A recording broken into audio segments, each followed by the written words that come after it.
Bom, boa noite a todos e a todas e a todes, sejam bem-vindos, bem-vindas, bem-vindes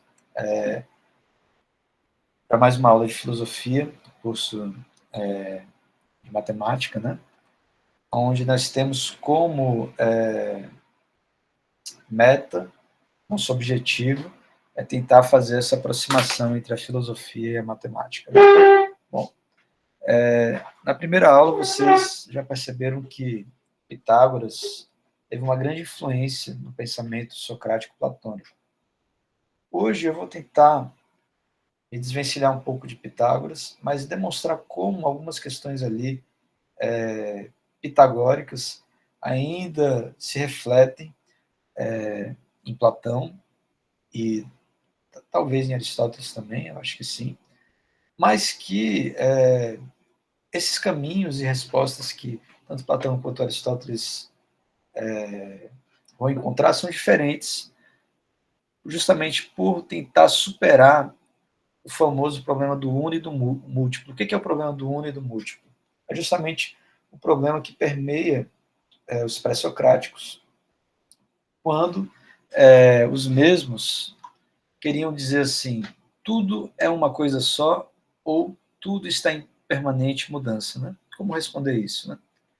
Bom, eu vou começar hoje a aula de uma maneira diferente, que eu preparei um slide assim um pouco mais extenso, então eu vou começar comentando um pouco do texto do Miguel Reale sobre Platão, que é um texto de 50 páginas, eu sei que é extenso.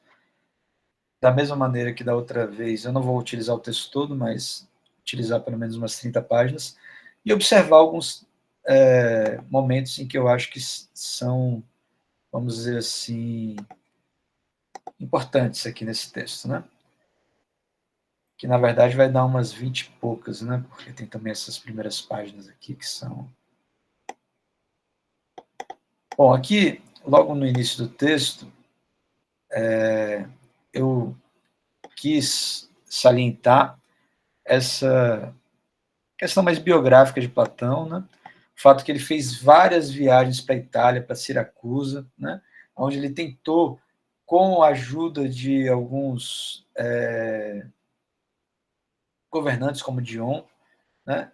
E Dionísio, tentou implantar uma forma política, porque o texto ressalta muito como Platão é filho, tem descendências políticas fortes, como o próprio. Esqueci agora o nome do tirano lá, mas Solon, né? Que foi um legislador ateniense. Aqui também já há uma menção Mênon, como o primeiro diálogo de Platão a divulgar a nova escola, a academia, mostrando também que a academia não é uma escola da juventude de Platão, né? É uma escola lá que, com seus 40 e tantos anos, ele fundou, né? E fundou justamente por ter, vamos dizer assim, se frustrado com a carreira política, né? Bom, isso aqui é um momento importante, que ele divide o pensamento de Platão em 9 tetralogias, ou seja, 4 obras que são semelhantes, né? Porque existe muito essa divisão das obras de Platão entre o jovem, o maduro e o velho Platão, né? Mas é sempre importante ver que a República é uma obra central de Platão, né? Está aqui na 8ª tetralogia, mas, na verdade, ela, se eu não me engano, precede o Banquete e o Fedro, né? Então, assim, o Parmênides, por exemplo, já é uma obra, vamos dizer assim, mais ontológica. O Sofista também. O Sofista é uma das últimas obras, né? Então, enfim, é uma divisão curiosa que o Giovanni Reale faz aqui da filosofia de Platão, né? O que mais? Vamos aqui, então.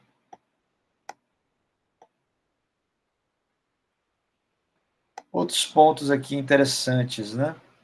A questão da segunda navegação, que é muito famosa, né? Que é justamente a descoberta do suprassensível, né? Então, mais ou menos assim, acho que ele fala em algum momento aqui que a segunda navegação é quando você já navegou com a vela do barco e agora você vai navegar com os próprios remos, né? Então, esse exercício do raciocínio filosófico, né? Depois aqui, o conhecimento dessas coisas não é de forma alguma transmissível, mostrando que existem conhecimentos platônicos que não podem ser transmitidos, que não conseguem ser transmitidos pelo verbo, né? São conhecimentos de maturidade, né? Que são as doutrinas do bem, né? Que ainda assim alguns discípulos de Platão conseguiram, né, escrever. Platão diz, esses escritos não servem para nada, mas reconhece ali também que houve uma sistematização interessante do que é a metafísica, entre outras coisas, né? Então, outra coisa importante é essa relação de Sócrates com Platão, né? Que desde uma interpretação de Hegel, né, filósofo moderno alemão, já dizia que a pessoa histórica e o personagem se confundem, mas o que importa não é o que pertence a Sócrates ou a Platão, mas sim o aspecto do plano teórico que Platão tenta colocar, né? Aí aqui sobre a parte do mito, né?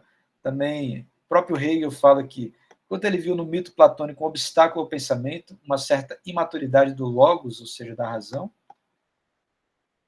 Heidegger, que é um pensador contemporâneo alemão, já vai dizer que no mito, aí sim,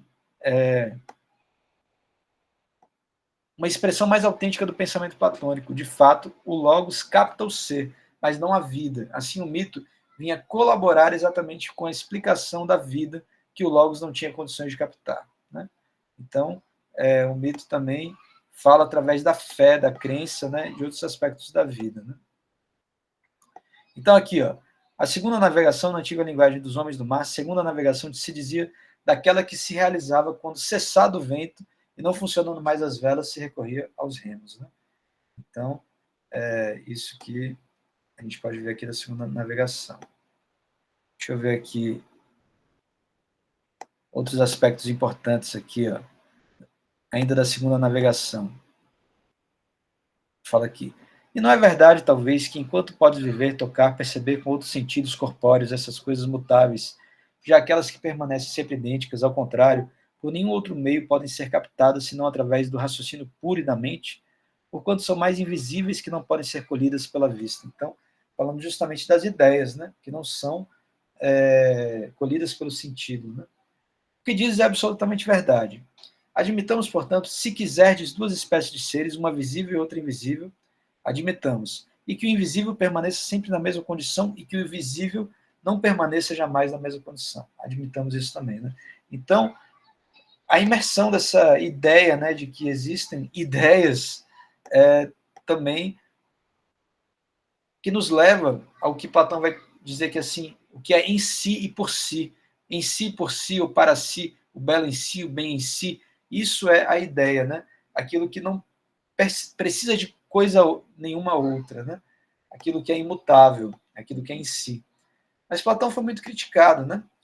Então, uma das designações para isso é o hiperurânio, né? Uranus, é o deus grego do céu. O hiperurânio é o que está além do céu, o que está acima do céu, que é a ideia, né? Que depois Santo Agostinho vai dizer que é paraíso, a cidade de Deus, né? Então, é lugar nenhum, né? O hiperurânio. Então, é uma utopia também, por assim dizer, assim como a República é também uma utopia, né? Então, vamos lá. Entretanto, e aí entra na questão metafísica, né? Ainda ficavam à espera de solução os dois grandes problemas que o eleatismo levantara, que é Parmênides, né? E que os pluralistas não souberam resolver, que aí são justamente a gente chama os jônios, né? Os jônicos, que eram pluralistas. Como podem existir os seres múltiplos e como pode existir o não ser? E aí começa o quebra-cabeça, né? E eu achei muito didática a maneira como o Giovanni Reale responde, que ele fala assim: o um ou a unidade não pode ser pensado de modo absoluto, ou seja, de maneira a excluir toda a multiplicidade. O um não existe sem os muitos, como os muitos não existem sem o um. Olha que coisa interessante, né? E aqui, mais interessante ainda, isso é uma chave para entender a metafísica ou a ontologia platônica, né? No diálogo sofista, Parmênides tem razão quando afirma não existir o não ser, entendido como a negação absoluta do ser. Existe o não ser como diversidade ou alteridade, coisa que os eleatas, entretanto, não compreenderam. Toda ideia, para ser ideia que efetivamente é, deve ser diferente de todas as outras, ou seja, deve não ser aquilo que é o diferente, aquilo que é a alteridade. Assim, toda ideia possui certa dose de ser, mas ao mesmo tempo um não ser infinito, no sentido de que exatamente por ser a ideia que é, deve não ser todas as outras, como vimos. Apesar de que existe uma concepção de que o ser é todo o conjunto de possibilidades que pode até não ser, né? Mas aqui em Platão, o importante é justamente entender que o não ser é admitido como uma alteridade, como aquilo que é o outro. Então, isso tem outras implicações que a gente vai ver depois, até na noção de matéria e de forma, em Aristóteles. Né? O princípio supremo, que na República recebe a denominação de bem, nas doutrinas não escritas se chama um. A diferença, porém, é perfeitamente explicável porquanto, como logo veremos, o um sintetiza em si o bem, pois tudo quanto o um produz é bem. O bem é aspecto funcional do um, como argutamente observou certo intérprete. Ao um se contrapunha um segundo princípio, igualmente originário, mas de ordem inferior, entendido como princípio indeterminado e ilimitado, e como princípio de multiplicidade. Denominava-se tal princípio díade, ou dualidade do grande e pequeno, enquanto princípio que tende ao mesmo tempo para infinita grandeza e para infinita pequenez. Algo sublime, né? Sendo por isso denominado também de dualidade indefinida, ou indeterminado ou ilimitado. Então, a partir dessa leitura, a gente desconstrói até a ideia de que Platão é um dualista, porque Platão já via ali o uno, apesar de achar que o uno era dividido, né? Essa divisão dual na díade. Né? Então, aqui tem alguns comentários mais adiante que diz: porquanto é possível concluir a partir de uma série de indícios, Platão definiu a unidade como medida, e mais precisamente como medida absolutamente exata. Olha como isso foi absorvido pela matemática. Né? Cada unidade é uma medida. Cada um é um ser, entre outras coisas. Essa teoria, testada especialmente por Aristóteles e seus comentadores, se apresenta largamente confirmada pelo diálogo Filebo, relevando clara inspiração pitagórica. Olha aí. Por quê? Porque, segundo o próprio texto, narra, Platão foi para a Itália para conhecer justamente os pitagóricos. Né? Então, olha que coisa interessante dessa relação entre a continuação desse pensamento. Né? Aí aqui a gente já começa a entrar numa questão mais teológica, que é a questão do demiurgo, né? Mas eu acho que a gente não precisa entrar nisso, porque, enfim, o que importa para a gente é mais essa ideia mais matemática, né? Eu aqui grifei aqui outros pontos, mas olhando aqui, para a gente não perder muito tempo, porque a gente já teve 15 minutos aqui. Só voltando aqui então, né? Então aqui ele volta ao Mênon, né? A importância do Mênon, que é justamente aquele diálogo onde Sócrates se encontra com um escravo, e com esse escravo ele deduz o Teorema de Pitágoras. Então, olha só. O Mênon apresenta essa doutrina sob dupla forma, uma de caráter mítico e outra dialética. É importante examiná-las para não nos arriscarmos a atrair o pensamento platônico. Então, colocando aqui duas formas de interpretar o caráter mítico e dialético. Sendo assim, conclui Platão, é fácil compreender que a alma pode conhecer, ela deve extrair de si mesma a verdade que já possui desde sempre, e esse extrair de si mesmo é recordar. Né? Então, o escravo aprendeu a deduzir o teorema de Pitágoras, porque a sua alma já contemplou o uno, e por isso ele recordou isso desse grande livro do conhecimento. De fato, após a exposição mitológica, é mitológica porque a gente dizer que há um grande uno, em que nós, quando renascemos, nos vislumbramos dele, mesmo que quando a gente nasça, pelo mito de Hera, a gente bebe do rio Letos, do esquecimento, da ignorância, e nasce esquecendo de tudo que viu. Né? Então, existe também uma outra explicação, que é experiência maiêutica. Interroga um escravo ignorante de geometria e consegue fazer com que ele, apenas através do método socrático da interrogação, resolva um complexo problema da geometria, implicando basicamente o teorema de Pitágoras. Logo, argumenta Platão, como o escravo nada aprendera da geometria antes e como ninguém lhe fornecera a solução, a partir da constatação de que ele soube encontrar por si mesmo, não resta senão concluir que a extraiu dentro de si mesmo, de sua própria alma, isto é, recordou-se dela. Então, além da explicação mítica, existe a explicação metodológica, né? Que é encontrar dentro de si o conhecimento. Isso é interessante porque em outros diálogos, Platão vai questionar assim, será que é possível ensinar a virtude? E aí ele fala, não é possível ensinar a virtude porque nós precisamos aprender por si mesmos. Então, Platão, de certo modo, já aponta para um autodidatismo aí, né? E vocês, como alunos da EAD, em uma primeira graduação, precisam encarar dessa maneira autodidática também, porque a EAD força a isso, né? A você aprender por si, né? Então, olha aí, a doutrina da anamnese, que é a recordação, além de representar o corolário da doutrina da metempsicose órfica pitagórica, que é a transmigração das almas, se propõe também com a justificação e a realização fatual da própria possibilidade da maiêutica socrática, que é o parto das ideias, não é isso? E aqui um outro ponto importante é a divisão entre opinião e ciência, né? Então, olha aí. Posto que o não ser é absolutamente incognoscível, não é possível conhecer o não ser porque são as possibilidades que não se efetivam, não se efetuam, entretanto, como existe uma realidade intermediária entre o ser e o não ser, é o sensível, que é uma mescla de ser e não ser, ou seja, os nossos sentidos são uma mescla de ser e não ser, enquanto sujeito ao devir.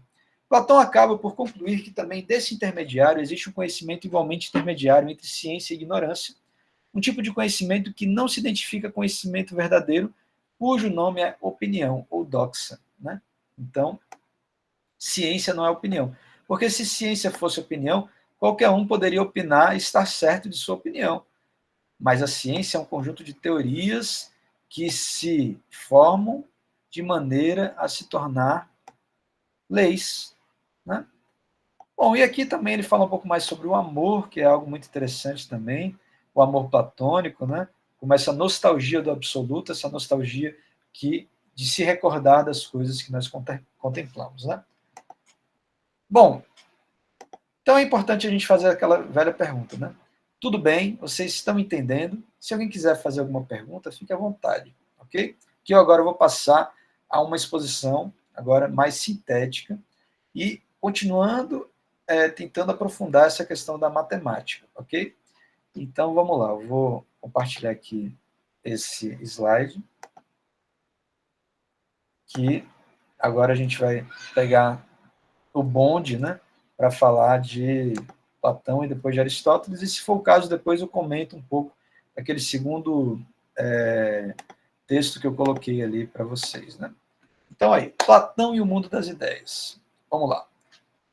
Todos são capazes de conhecer, mas qual seria a gênese, ou seja, a origem do conhecimento? Segundo Platão, a contemplação que existe na nossa alma em relação ao uno, né, a todas as coisas. Na história da filosofia, diversos pensadores tentaram desenvolver uma teoria do conhecimento, buscando indicar a fonte de um conhecimento verdadeiro e as condições em que é possível estabelecer. Como veremos, para Platão, a busca pelo conhecimento verdadeiro deve ser entendida como a busca pela essência, aquilo que é eterno e imutável, a ideia, não é?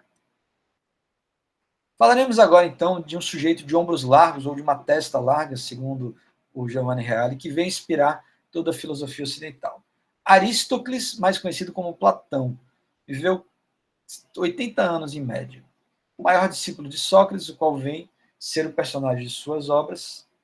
Em 388, funda a academia, ou seja, basicamente, com 388, isso com, aí de matemática, 40 anos, exatamente, como eu falei. Instituição de ensino, primeira instituição de ensino de filosofia da história. Platão foi o primeiro filósofo cuja obra foi quase toda preservada também é dele o primeiro sistema filosófico escrito que se conhece. Apesar, e aí já vem uma outra divisão aqui, né, dos diálogos, diferente da do Giovanni Reale, né? Apesar do que o Giovanni Reale ter também comentado que muitas obras de Platão eram consideradas duvidosas de sua autoria, hoje a maioria são aceitas, né? Então aí, os diálogos aporéticos são aqueles diálogos de um Platão mais novo, ok? Onde se termina com a apologia de Sócrates, que é o relato do discurso final da morte de Sócrates, né? Então são diálogos mais curtos, você vê que tem vários aí, né? Ion, por exemplo, acho que fala sobre arte, poesia, enfim. Hípias, Protágoras já falam sobre os sofistas, né? Laques eu não conheço, não sei dizer. Górgias e Mênon é onde surgem os temas platônicos como a reminiscência, né? Como a exemplaridade na matemática. Fédon, a República, Banquete Fédon, surge como os principais temas de Platão sobre a imortalidade da alma, os princípios do bom estado e os meios de atingir o conhecimento das formas. Titeto, Parmênides, sofista, político e Timeu, ontologia das formas, nova teoria do estado e aonde Sócrates perde seu papel central. Então, olha aí, não se pode falar de didática sem mencionar uma das mais antigas descrições da relação triangular que se estabelece entre um professor e um aluno e um conteúdo de aprendizagem. O diálogo a seguir ilustra a relação triangular entre o mestre Sócrates e um aluno, Mênon, e um conteúdo de aprendizagem, a reminiscência. Então está aqui o trecho onde Sócrates conversa com o escravo. Sócrates, me chamem qualquer um desses muitos escravos que te acompanham, o que você quiser, para que eu te faça ver nele aquilo que você desejar. Mênon, voluntário, vem aqui. Aí chega um escravo. Ele é grego? Com certeza, ele nasceu em minha casa. Você vê que existiam também escravos gregos, né? Examine com atenção se ele te parecer recordar por si mesmo aprender comigo. Mênon, ficarei atento. Diga-me, minha criança, você sabe o que este espaço é um quadrado? Sim, e aí ele vai mostrar a partir do quadrado, ele vai fazer vamos dizer assim, derivar o teorema de Pitágoras. Eu deveria trazer aqui uma imagem para isso, mas eu não consegui achar. Mas, enfim. Então, desde aí a gente tem essa reminiscência, a ideia dessa dualidade entre o mundo sensível e o mundo inteligível, onde o sensível é a caverna, as sombras, o não ser, né?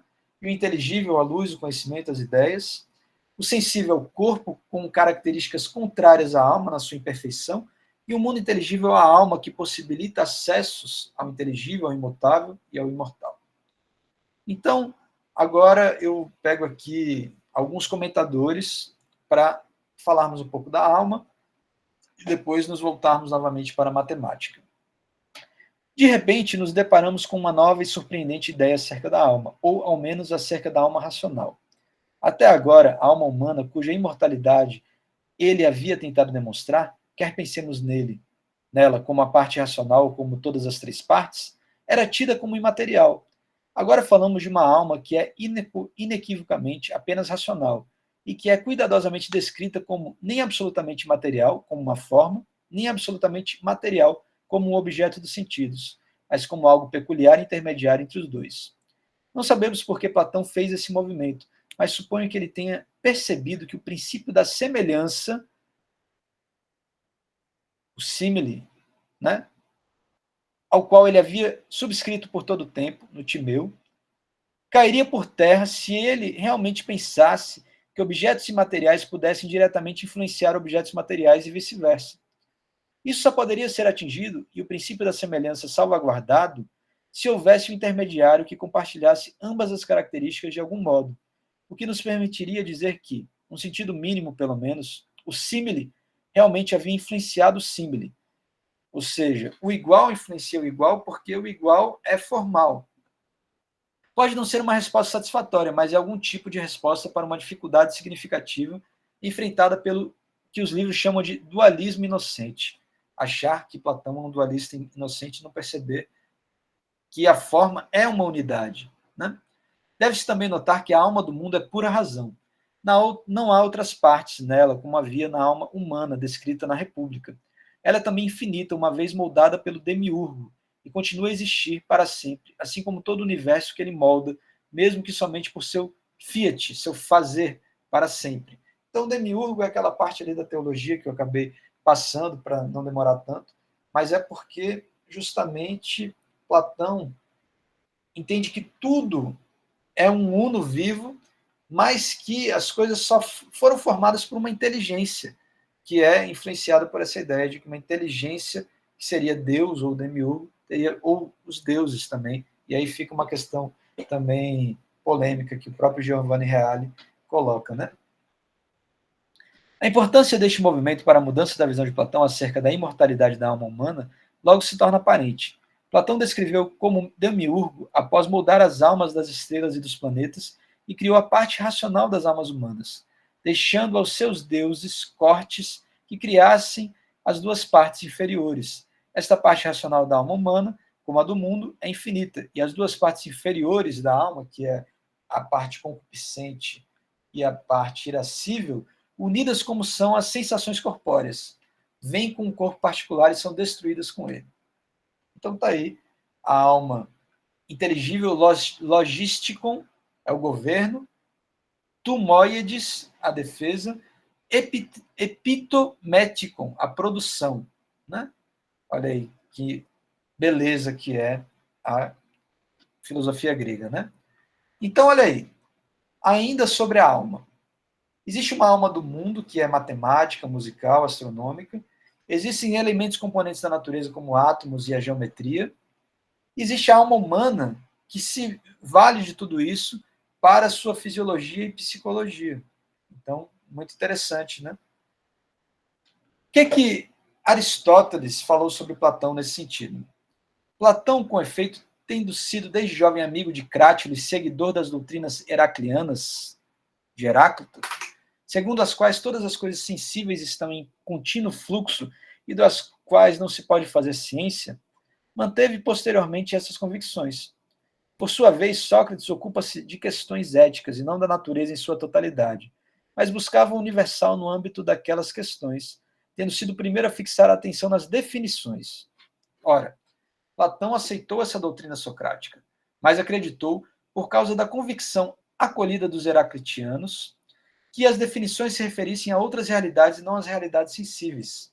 De fato, ele considerava impossível que a definição universal se referisse a algum dos objetos sensíveis, por estarem sujeitos a contínua mudança.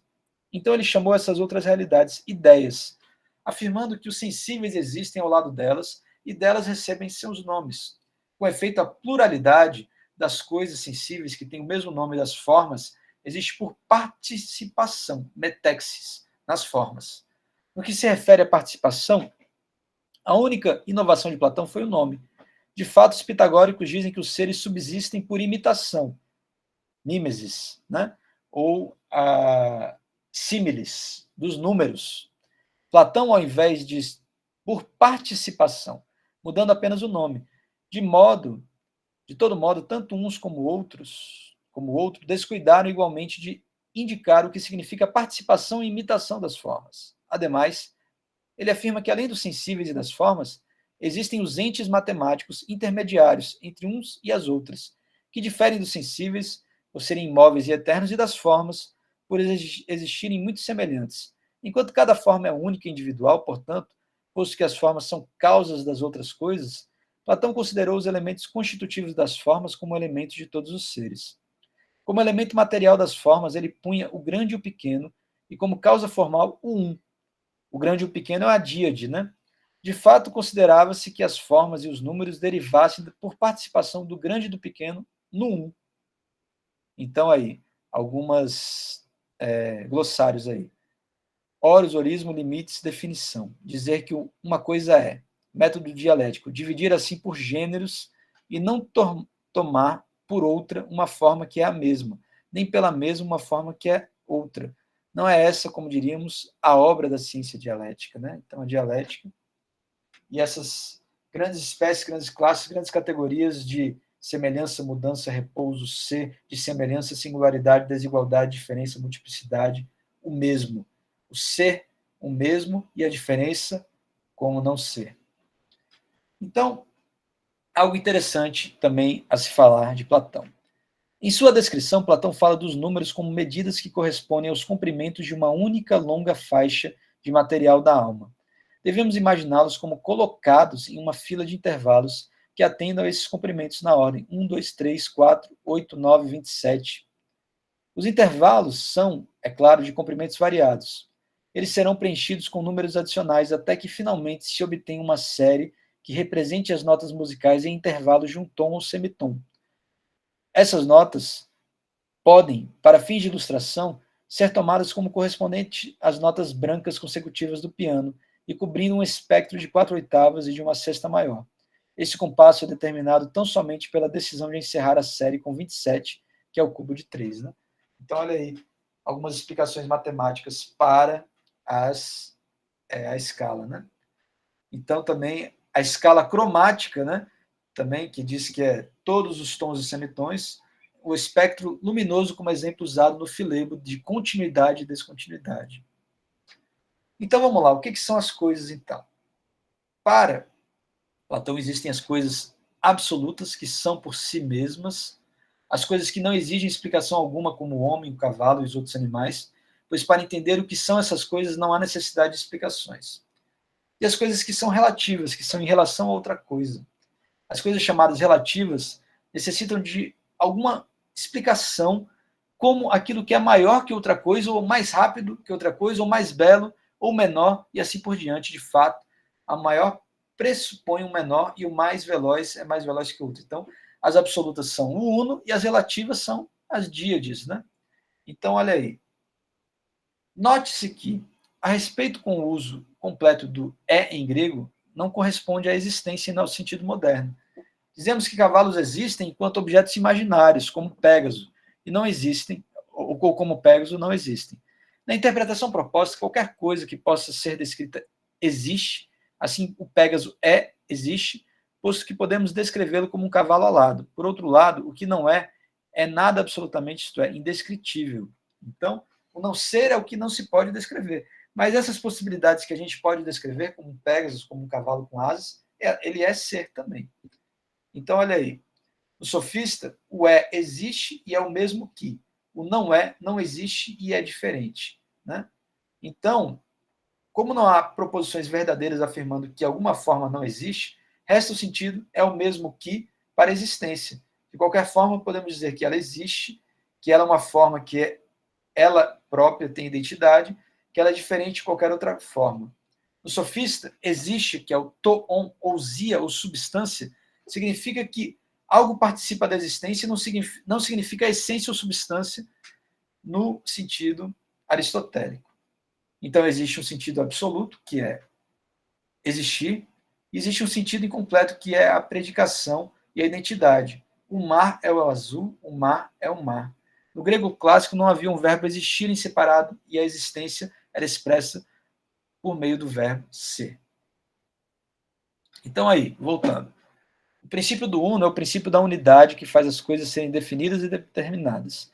A díade é indefinida ou a oristodias, o princípio da indeterminação do ilimitado. A díade indefinida é o princípio do grande e pequeno. Esse é o princípio ou fonte do mais ou menos, do excesso ou da deficiência, da ambiguidade e da indefinição e da multiplicidade.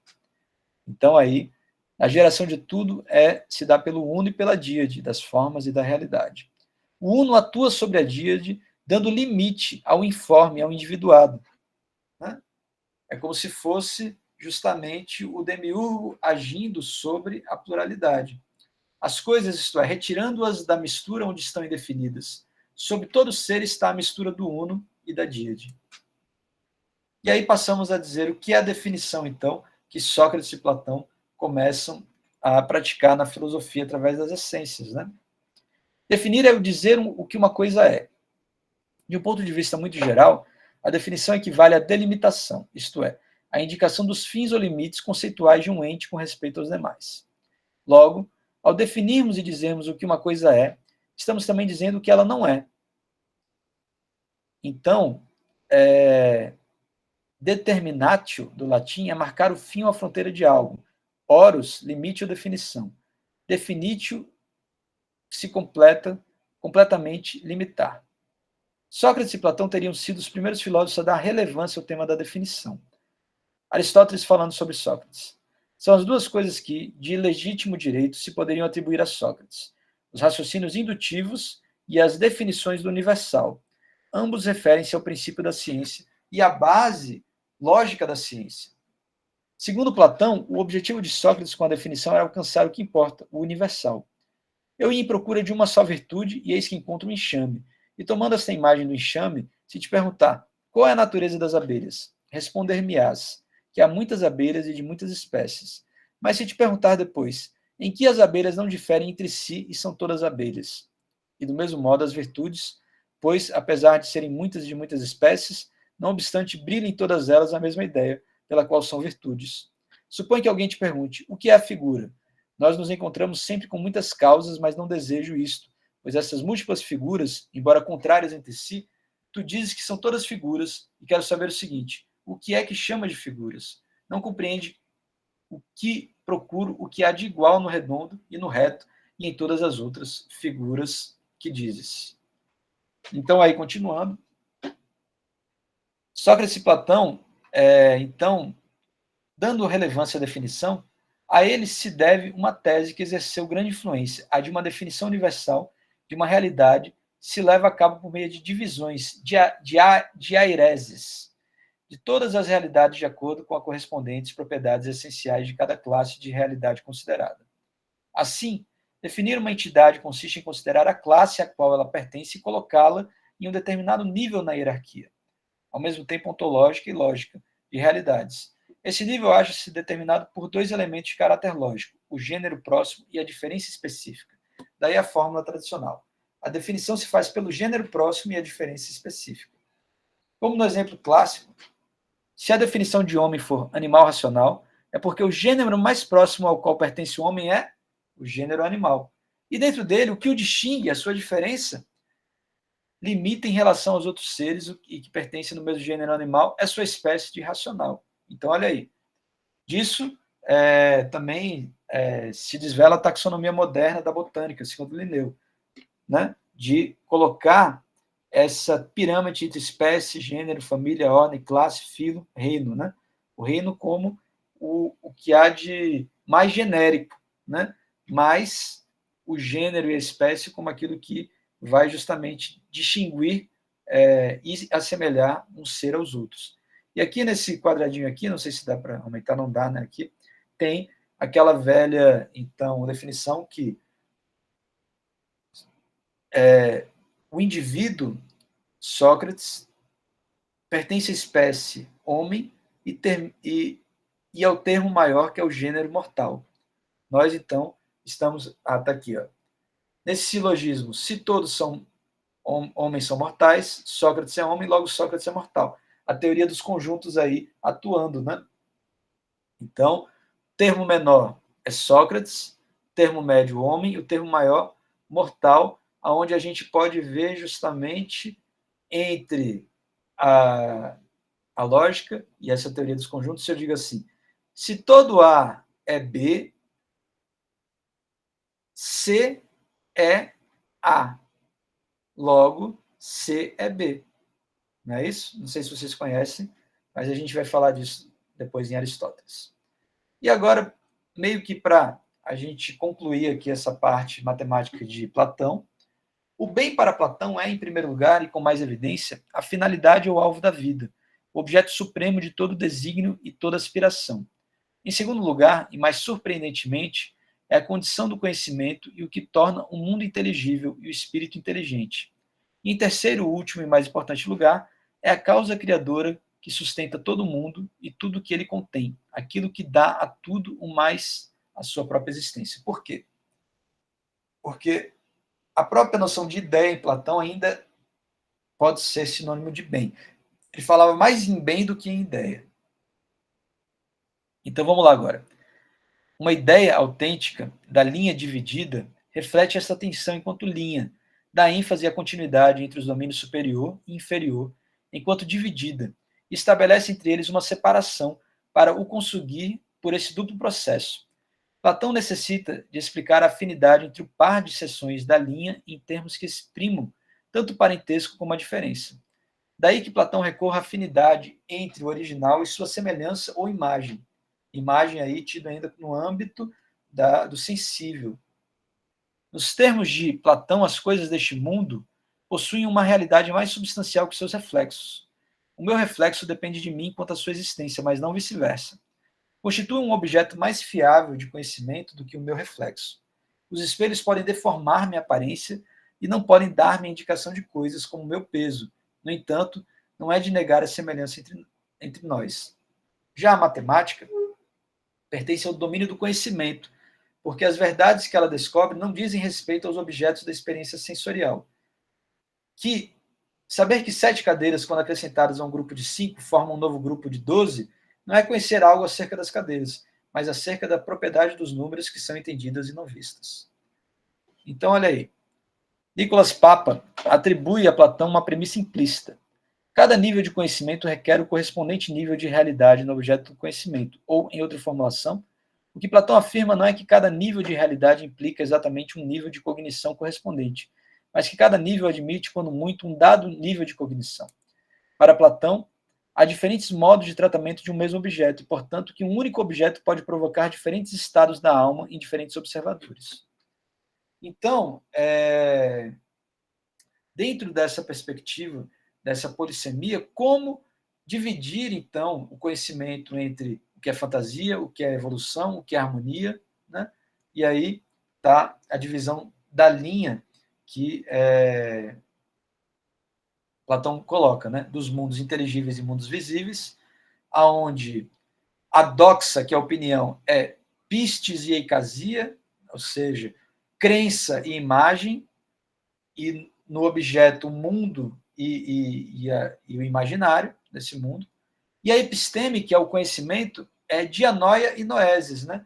Dianoia, se eu não me engano, no aspecto matemático, e noesis no aspecto do eidos, que significa ideias. Então, olha aí, eide, forma, ideia, noesis, operação do nous, intuição, episteme, conhecimento verdadeiro, matemática, entidades matemáticas, números, figuras, dianoia, entendimento e conhecimento discursivo, né? A dialética, por exemplo, zoa, seres vivos, pistes, convicção ou crença, eikon, imagens, eikasia, percepção das imagens, e doxa, opinião.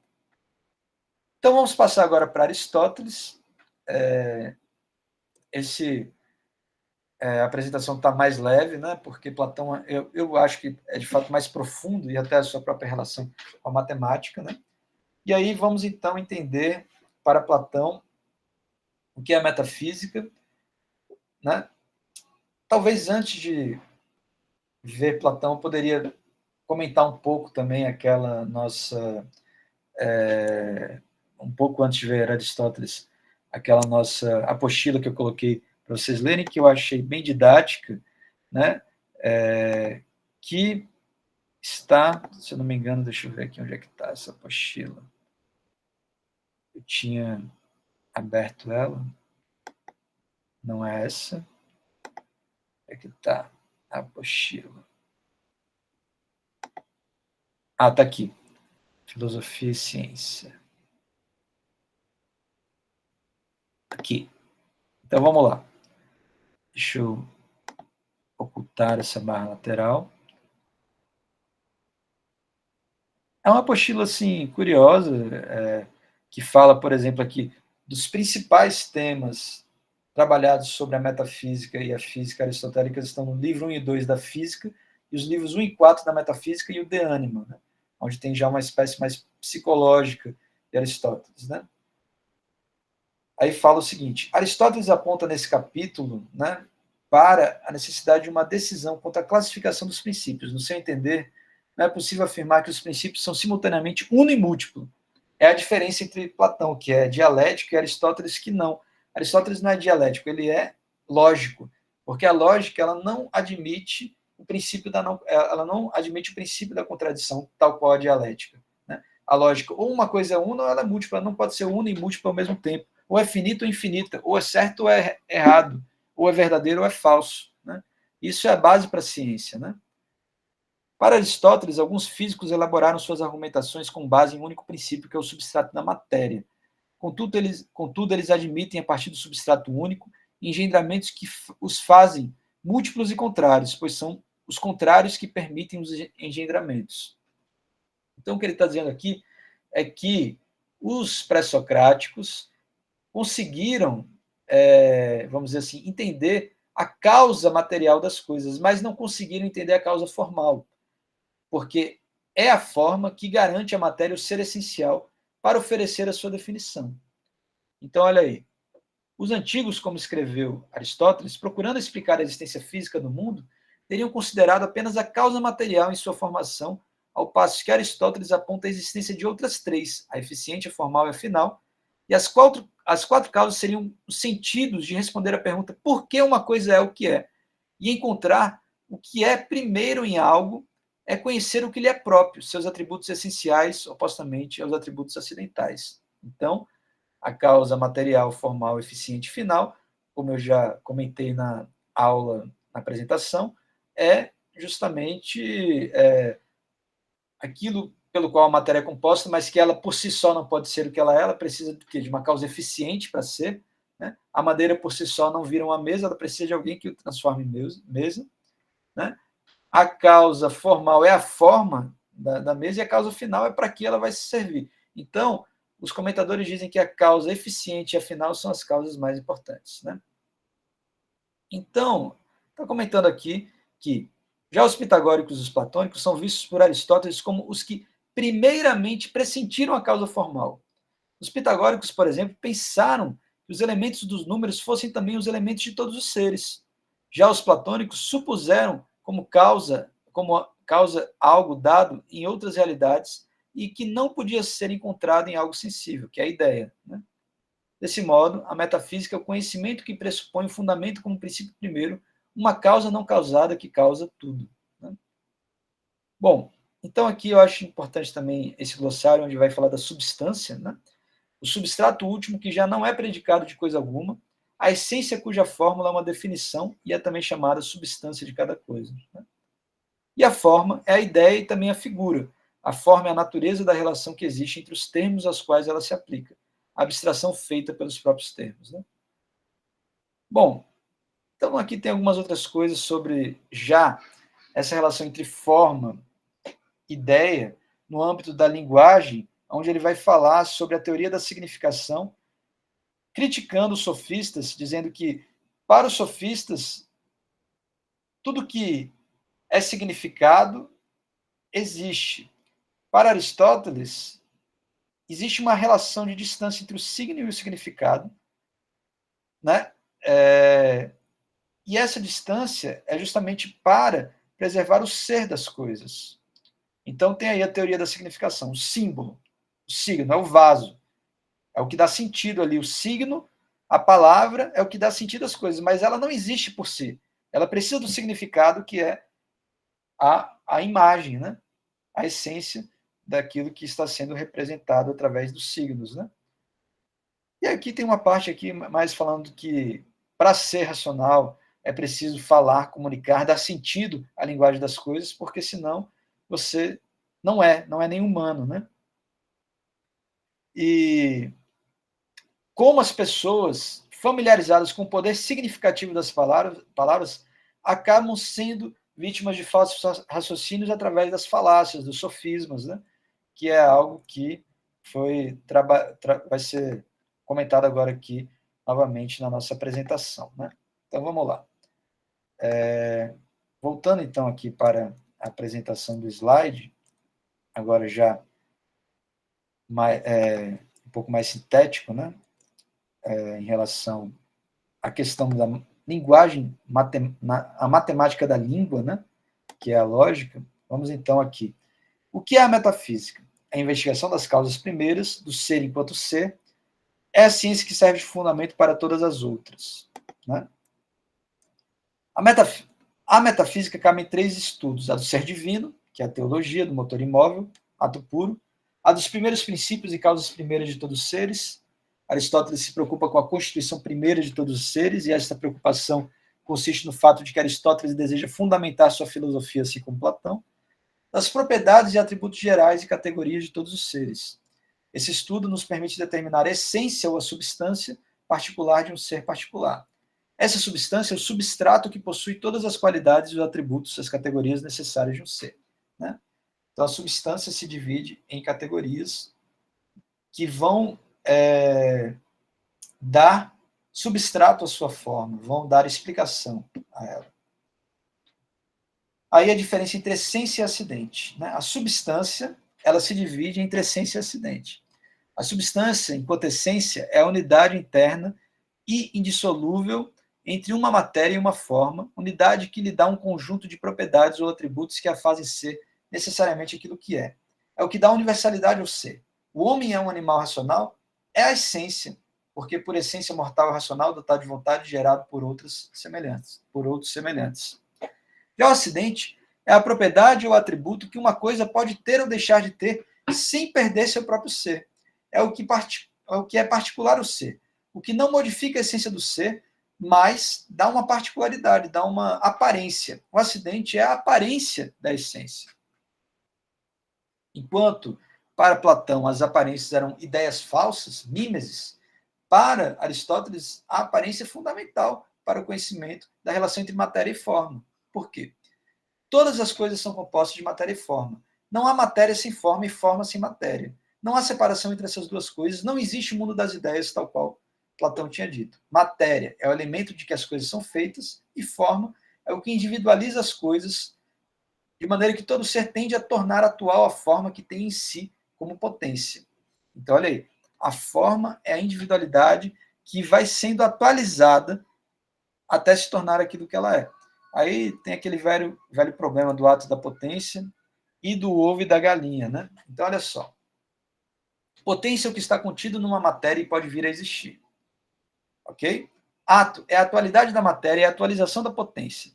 A relação que Aristóteles estabelece entre ato e potência leva-o a concluir que, por existirem diversas substâncias diferentes, temos diversos tipos de movimento e diversas causas de movimento. Então, para Aristóteles, natureza é movimento. E essa relação entre ato e potência serve para explicar a causa do movimento. Então, Aristóteles diz, para todas essas coisas existirem, serem o que elas são, tem que existir um ato primeiro.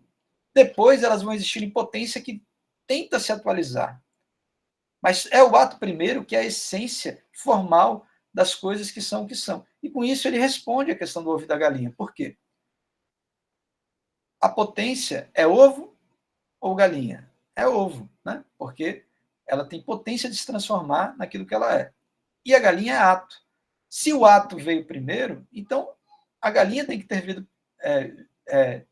deve vir primeiro do que a potência. Pode existir ovos de diversas espécies diferentes, mas só quando a espécie se solidifica no que ela é, se reproduzindo em outras potências, é que a gente pode dizer que houve um ato. Né?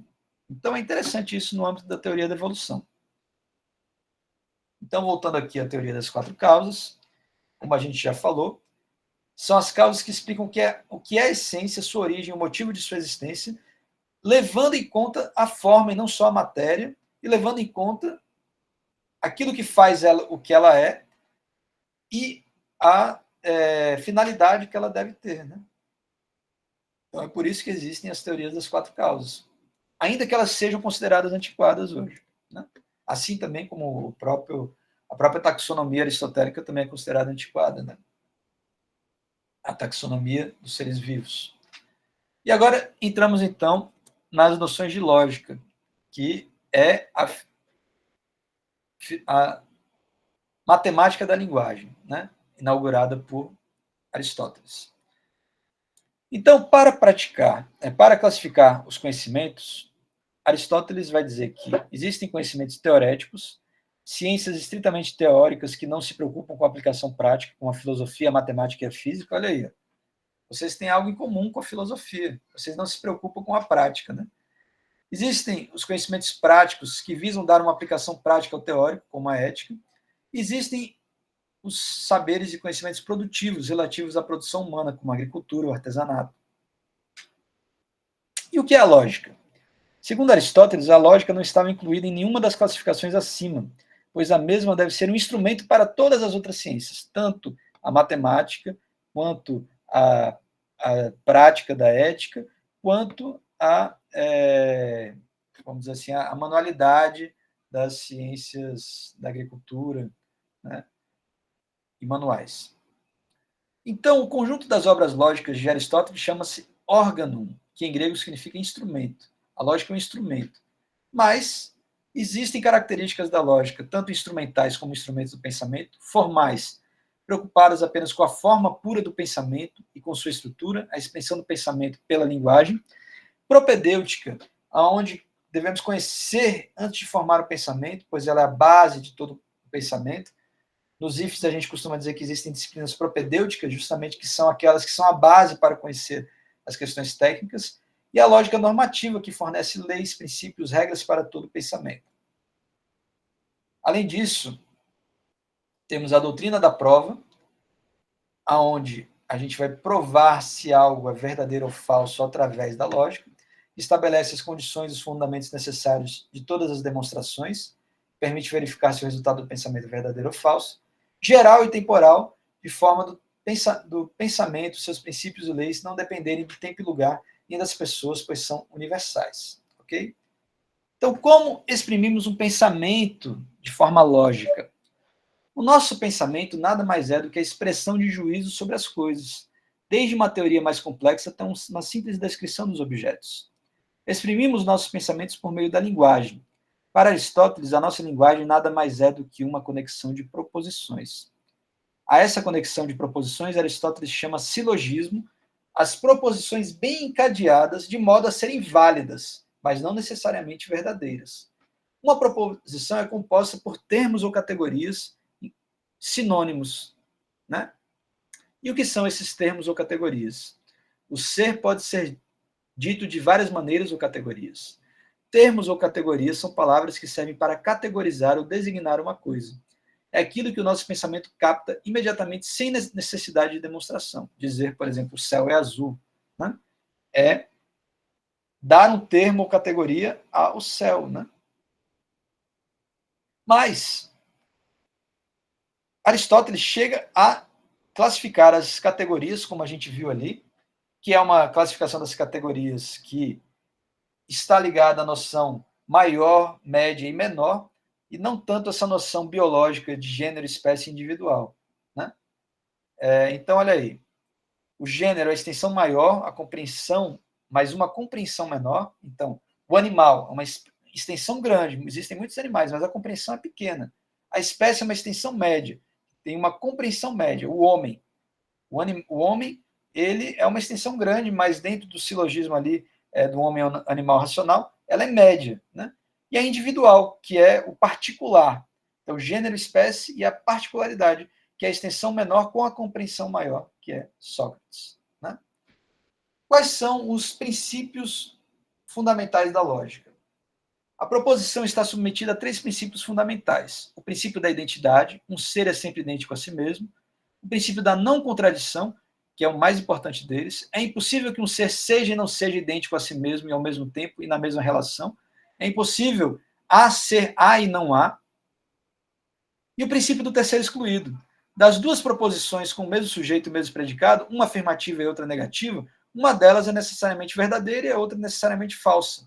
A é X ou A é não X, não havendo uma terceira possibilidade. Ok? Vamos lá que tem uma pessoa entrando agora. Bom, então, passando agora ao silogismo aristotélico, é o conjunto de proposições que no seu todo representam um raciocínio.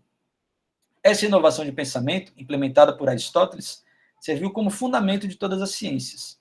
O silogismo é imediato, exige um percurso de pensamento e de linguagem para se chegar a uma conclusão, é dedutivo, parte de afirmações verdadeiras para obtermos uma conclusão efetivamente verdadeira, e é necessário, pois a verdade da conclusão depende necessariamente da verdade das premissas, né? Então, como a gente vem falando aí, existe uma premissa maior, a segunda premissa, premissa menor, e a terceira, a conclusão. E estas premissas ou proposições possuem o termo maior, menor e médio. O termo médio é o responsável pela ligação entre o termo maior e o menor, e essa ligação é também chamada de inferência. Então vamos lá agora discutir o silogismo clássico. Todos os homens são mortais, premissa maior. Sócrates é homem, premissa menor. Logo, Sócrates é mortal, é a conclusão. A premissa maior deve conter o termo maior, mortal, e o médio, homem. A premissa menor deve conter o termo menor, Sócrates, e o médio. E a conclusão deve conter o termo maior e o menor. Então, a gente pode aplicar isso a outras ideias. Né? Dizer assim,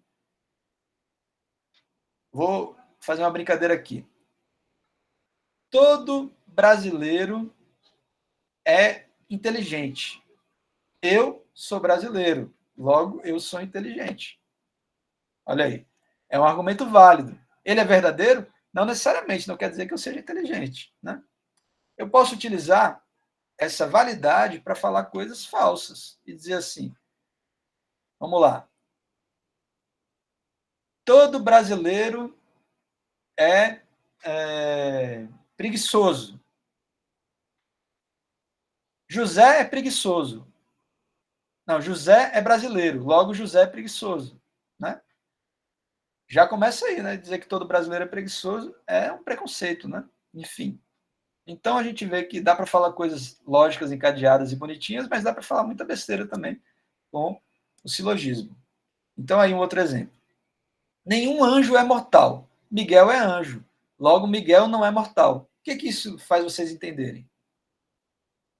Né?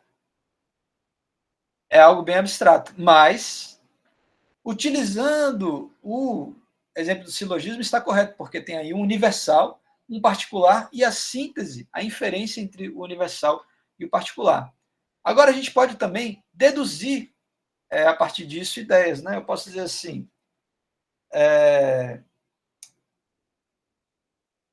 nenhum matemático vamos dizer assim, nenhum matemático é preguiçoso. Maria é matemática. Logo, como é que fica a conclusão? Maria não é preguiçosa, não é isso? Dessa forma, exatamente, Rubens, dessa forma dedutiva, a gente percebe que quando o universal é uma negação, o silogismo também vai negar, se utilizando justamente daquele princípio que é o princípio da identidade. Uma coisa não pode ser e não ser ao mesmo tempo. Por isso, o silogismo recai nisso. Mas existem outras formas de silogismo. Né? O silogismo dialético, por exemplo, é o tipo de silogismo cujas premissas se referem ao que é apenas possível ou provável e ao que pode ser de uma maneira contrária e oposta ao que pode acontecer ou deixar de acontecer. As suas premissas são meras opiniões sobre coisas ou fatos prováveis. As opiniões não são objetos da ciência, mas de persuasão. O silogismo dialético é próprio da retórica. Essa maneira que eu estava justamente fazendo essa dialética do silogismo, mostrando que eu posso falar besteiras, que eu posso falar retóricas, que eu posso me utilizar dos argumentos lógicos de uma forma sofística de persuadir as pessoas, de fazerem elas caírem em questões aí que não querem, que não vão ter uma conclusão verdadeira. Olha aí alguns exemplos. Todos os mamíferos são mortais. Todas as cobras são mortais. Logo, todas as cobras são mamíferos. Né? O erro aqui, primeiro, se a gente coloca aqui, A é B. Né? Então,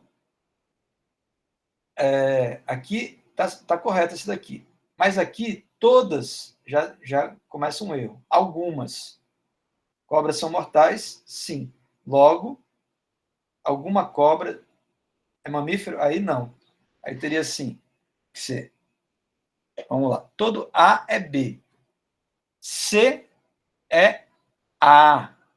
Aqui teria que ser as cobras são mamíferas, não é? Porque todo homem é mortal. Sócrates é homem. Então o erro está aqui, essa premissa aqui, que colocou C, todo C é B. Então já falhou aqui o silogismo nisso aqui. Outros exemplos. O mar é feito de água e sal. A bolacha Mabel é feita de água e sal. Logo, o mar é biscoito. Todos os homens são vertebrados. Todo cachorro é vertebrado. Logo, todos os cachorros são homens. Então, a gente vê aí a infinidade de possibilidades que a gente pode ter a partir da lógica, do silogismo, né? E desse exercício matemático da linguagem também, aonde é muito importante a gente construir premissas, vamos dizer assim, com uma lógica para que você não se perca na linguagem, né? Porque a linguagem ela é também persuasiva, né? Então, é basicamente isso que eu quis trazer aqui para vocês hoje, nesse sentido de um aprofundamento desses aspectos matemáticos da filosofia antiga. Bom, para encerrar, então, primeiramente, alguém tem uma pergunta, questionamento, crítica para fazer? Fique à vontade, pode levantar a mão, pode abrir o áudio, né?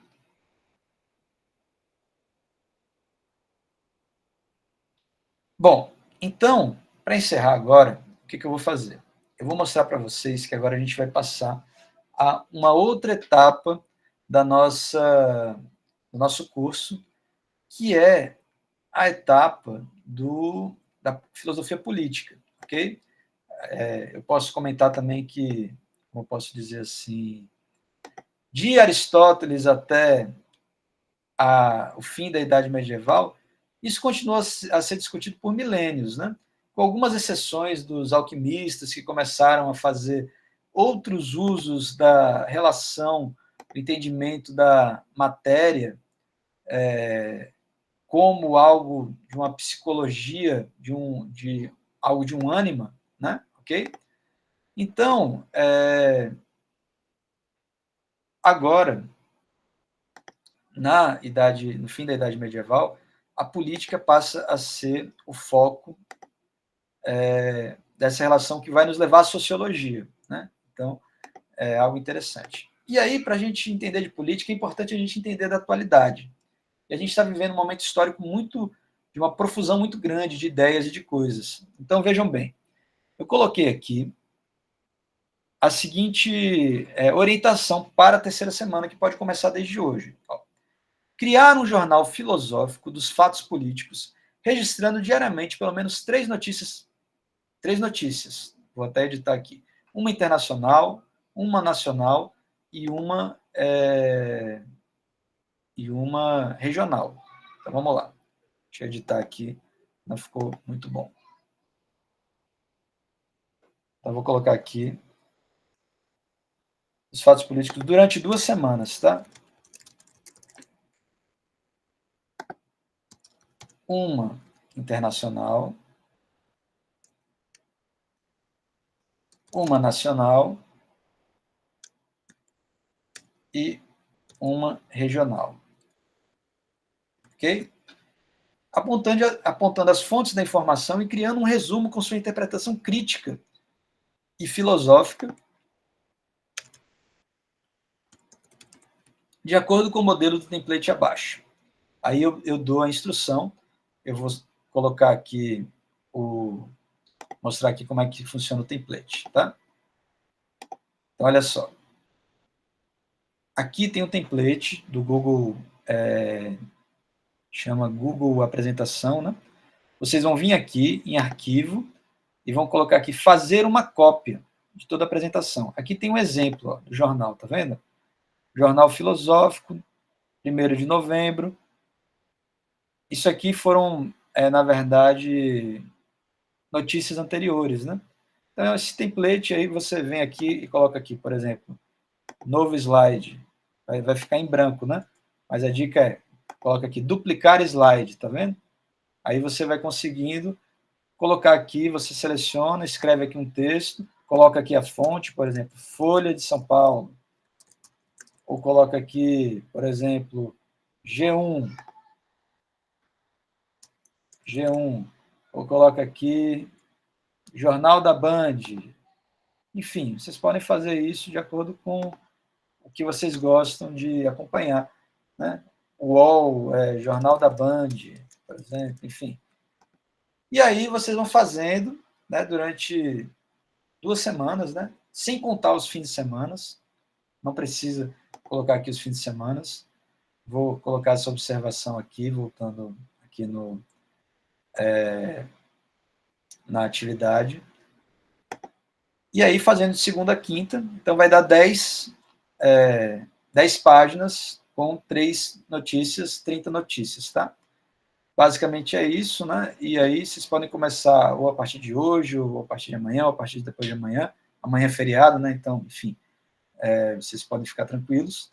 Mas semana que vem, a partir de segunda-feira, tem que ter isso feito, porque esse é um exercício que vai valer uma boa nota para vocês, tá? E basicamente é isso. Se alguém tiver alguma dúvida. Professor, a questão aí. Pode falar. Tá cortando um pouco aqui o seu áudio, eu não estou entendendo muito bem, tá? Tem que fazer todo dia uma pesquisa? Isso. Todo dia, de preferência, assistir o jornal. E tentar, no que você assistir o jornal local e jornal nacional, tentar ou olhar na internet, o G1, o UOL, vários veículos de fontes confiáveis, tá? Tentar selecionar uma notícia nacional, uma regional e uma internacional, tá?